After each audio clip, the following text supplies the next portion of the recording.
one thing we're trying to make sure that our team continually understands is that to win big, I mean, to win really big, you've got to be able to play a lot of different ways. And as much as we want to set the pace and tempo, sometimes you don't have to have patience, but you've got to wait for your opportunity. And as long as you're playing solid, and as long as you're sticking with what you know works, sometimes those opportunities come when you least expect it, or they come when you force the tempo just a little bit more defensively because you know that you can. And I think tonight it was a little bit like that. We kept waiting for the game to go our way in the first half, but no one got discouraged or got sped up to the point where we started forcing the action. And we probably didn't get it inside as much as we needed to in the first half, especially with where we were in the bonus at the 10:53 mark. But we were playing really hard, really solid, and just waiting for it to break. And in the second half, they did something about it even that much more. And I think that's the sign of a team that's maturing and getting better. Like I said to them at halftime, you know, when the score is low, because a couple of guys mentioned we only had X amount of points, and we're not trying to set records. We're trying to win a national championship. And there's certain things that we'd really like to do defensively and offensively. I don't know if there'll be records, but there'll be things that could really make us better. But at the end of the day, if you want to win big, you've got to be able to play a lot of different ways. And tonight our guys did that, and they stayed true to the game plan. And the game plan was to continue to, no matter how we had to do it, whether it was post-up drives, cuts, whatever it was, that we needed to get to the foul line. And they did a great job of taking away some of the penetration angles that we usually use, and our guys did a great job of finding a different way. And that's a tribute to the coaches like Kenny Johnson, who did a phenomenal job in the preparation, Steve McLean and Tim and Calvert, who are always over there talking and coming up with things, and our guys reading the game at a really high level. So we knew we would play against a team that would play extremely hard. We spent time preparing for this game, looking at how they played against the best teams in our league, especially when they were at Michigan and when they were at Michigan State, and playing Ohio State the two times that they did, especially at Nebraska. And they've got a tough, hard-nosed group. We knew they would. And I thought our guys did a really good job of knowing, locking in, and respecting what they do. And to hold Gallegos to no points in the first half, that was a big, big deal, because he takes 17 shots a game on the road and 10 threes a game on the road, and to hold him down the way that we did, I thought was really important. And same thing with Ubel, because he can do so many different things. And but I like their team, and they're going to get better, and hopefully people look at us and see the same thing. How much of that maturity is the team having the patience to crank up, not try to do too much on offense, crank up the defense, and just know that will lead to their Well, I think that's just the growth of older guys having a better understanding, and you go through enough games, you're going to get experience from that, but you're going to get an understanding of how to play. And again, this is a great thing. We had 27 points at half, but yet we end with 76, win the game by 29. I mean, that's really good. And I don't want to call it a workmanlike effort, because they're playing so hard every possession, and really took it up a notch to start the half. You know, when the game right there, momentum's up for grabs at halftime, no matter what the score is. Momentum's up for grabs, and they grabbed it, and they didn't let it go. And it was a lot like that when we played at Ohio State on Sunday. We had momentum to the last 5 minutes of the Illinois game, and then we didn't get it back. I mean, so momentum is always up for grabs, and you never know who's going to grab it. When you got all 5 guys on the court trying to grab it at the same time, it's usually pretty good. You might have already kind of answered that there, but you mentioned just sort of waiting to get it to break your way, I guess. What do you think was the biggest thing that made it start to break your way, that made the game start to play more? Didn't break down and take too many quick jump shots that led to easy baskets for them. I think that's the biggest thing. I think we missed some shots, but the other big thing, and you know it as well as I know it, I mean, when we don't turn the ball over, I mean, we're a lot better. And every team can say that, but when you score the points that this team is scoring, when you have the offensive efficiency that they have, which is so highly ranked nationally, you know, with that, and you eliminate those turnovers, I don't know what our point per possession was tonight, but I know it was really high. And they're starting to really get that. Seth Cooper did a phenomenal job of showing them the value of a turnover. okay? Not only to the other team, but how much it hurts us.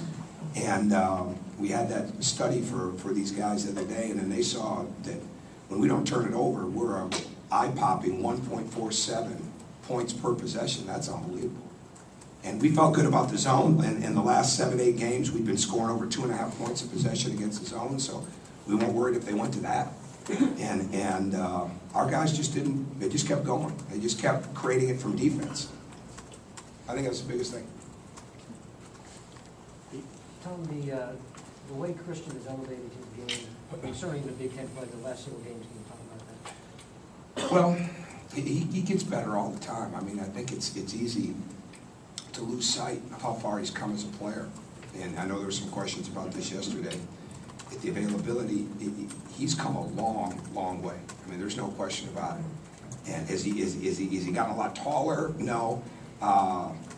Beard's a little longer, okay, than it was when he got here, but he's stronger, he's more athletic, but he's added so many things to his game. I mean, so many things. And he smells it.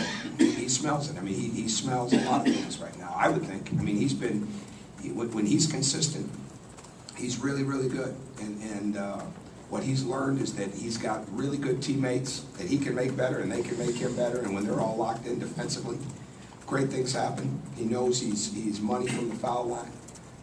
So that's like putting 2 points in the bank every time that he gets fouled in a situation. But he has high personal goals, and he has very high team goals. Or he's a part of very high team goals, I should say. And I think it's coming in his play. I know it's just a stat, but I think that they went without an assist for 3/4 of the game, only finished with a handful. Just what does that say about the way that your team's I mean, we were taking away their easy baskets. I think I saw that same stat at halftime, and I didn't bring it up. But this team is good they're really good out of timeouts, with pick and roll refusals, back doors. You know, you get assists off those back doors, and we didn't give those up. Most of what they were getting was off the dribble, and so we gave that up a couple times. But we made them work. And they made us work, but we made them work. And you know, our thing is, okay, if we're going to have to play defense all the way into that shot clock, let's make sure we don't give it up in the last 5, 6 seconds of it, because that's what they want you to do. And that's a lot harder. You know, what you're seeing out there from those guys, that's a lot harder to do than you might realize, because they're playing extremely hard. I mean, they're back in transition, okay, and well, they're not fast breaking. Well, anybody's going to break if they see an opening, okay? So they're back in transition. They're guarding all that time on the shot clock, and they're guarding all those reversals, and they're making everything tough. And then all of a sudden, when they need to score, our guys are locking down that much better.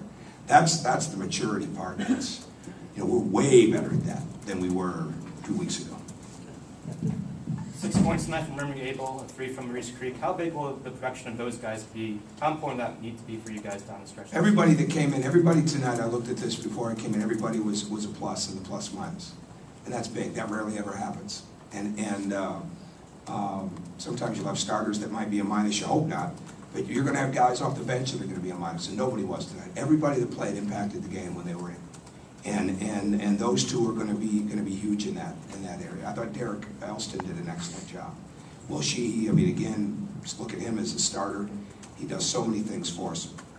Jeremy didn't get on track scoring, but again, he went in and was very positive for us. And we just need to keep finding more minutes for Hunter, because when he spreads out and plays, and as he keeps learning the speed of the game, he'll be that much better. So I think they're all important. You mentioned not settling for jump shots, but how big was it that you hit the one you guys did take? Just because it seemed like it spread the court out a lot. They were up. Yeah, I think so. They did a great job of compacting the middle. So for us to get the middle open, and they did a great job of collapsing on our back cuts. So you're going to play off the wings more. You're going to play in the corners more. And our guys did a really good job of that. We got a few back cuts, but we got great ball reversal. We got the ball into the middle and kicked. People were ready to shoot. We made the next pass. And I never get too worked up on what our assist numbers are, because we're such a driving team. But those guys did that. They made the next pass, and to shoot 50% from the three against a good defense is important. I think in the Big Ten they were holding teams to 29% from three. I know it was either in the Big Ten or the last 5 games. I did not mention that stat to these guys, but I saw that. I mean, and that's a strong number. I mean, it's a very strong number. So for us to shoot 50% tonight against they do a great job of challenging shots, and they got a really long team, I think. And they're dangerous with that, so I thought it was important. Go ahead. He has a player. Okay. Cody had to come out midway through the first half with a couple of fouls. What did you say to him when he had to come to the bench, and how do you think he played in the second half? He played excellent in the second half. I think Cody needs to understand. Again, I always look at these guys, and what would I do if I was going against them? And I'll share that with them in there. But bottom line is, it's no secret. You're starting the game plan with how are you going to stop him offensively, but how are you going to get him out of the game defensively? And he can't ever participate in that. He's got to stay low. He's got to stay in a stance. He's got to block out. He's got to have his hands active. You know, those type of things. The second foul was one, if he'd have been down low and caught the ball in the position that he should catch it, he was probably going to get a dunk. But he caught it standing straight up. He had to hand it off, and then he swung his hips and he set a screen, a moving screen, and he's got to constantly stay low. But I think he knew he didn't like sitting over there. I played time and score with that, but he knew that they were going to come after him to get that third, and that also knew if he wasn't down in the stance, he was probably going to be coming over with us, because we can't have him not be in one. He's so good that when he gets down and he's athletic, when he bends those knees just a little bit, his athleticism is off the charts. And we need him to be like that constantly. 7th game this year, you guys have shot 50% or better from the three-point line. Is that patience? Is that not taking contested shots? And is this your best shooting team? Oh, I don't know if it's the best shooting team. I don't know. I'd have to think about that one. Best shooting team here, or as a coach? Here? Either one. Yeah, I would have to go with this year. I think Vic's improvement. I mean, a year ago, 11 games in, Vic was shooting 13% from the three. He did 11 games in, he's shooting, what, 64%?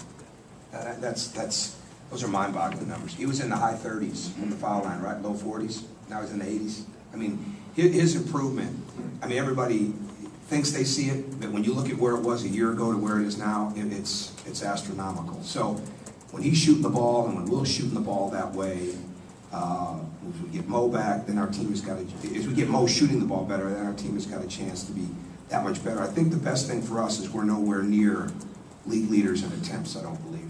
And I think we have to be a selective three-point shooting team. We have to be an inside-out, next pass. We don't need to be a shoot-a-quick team from three, because that's not our strength. That doesn't. Offensive rebounding is one of our strengths. Post play is one of our strengths. Getting in the lane is one of our strengths. When we get threes off that, it's really good. When we just become a three-point shooting team or a quick shooting team, then we play into the defense's hands. Coach, yesterday you were talking a little bit how you're worried about the energy level coming out in the game. How'd you feel about the energy level in the first 10 minutes? I thought it was good. I thought it was really good. I thought the students were great, and I thought it was very good. I mean, it just takes a while to get going. But I mean, it built up as the game went on. I'll go quicker. Go Dave's gone. Just want to ask about momentum. You talked about it earlier. Do you have it now after last Thursday? You've got Purdue coming in on Saturday now, or is it all up for grabs? See, I look at momentum differently. I don't think it's I wish it was. You know, your confidence builds. Okay, your understanding of the game builds, and you hope that has something to do with it. But momentum's up for grabs every game throughout the game. And no matter how you're playing in the first half, second half, it's all open again. I mean,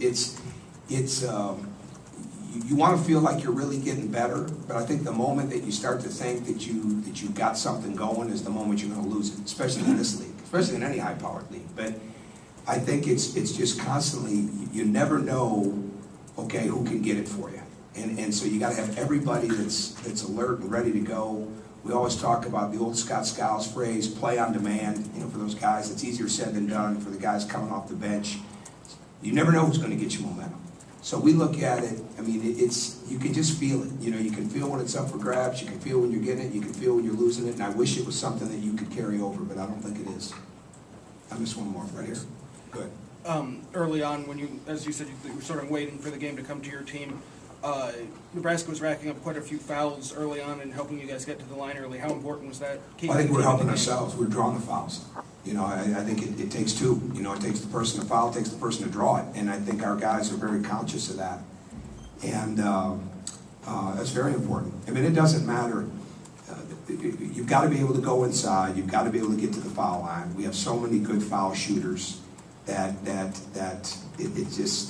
it's the worst thing could happen to us is that we're not being aggressive. That doesn't mean we're always going to get to the line, doesn't mean we're always going to make them, it doesn't mean we're always going to get the calls. But we have to be aggressive in our pursuit of it, and I think our guys were. Okay, thanks.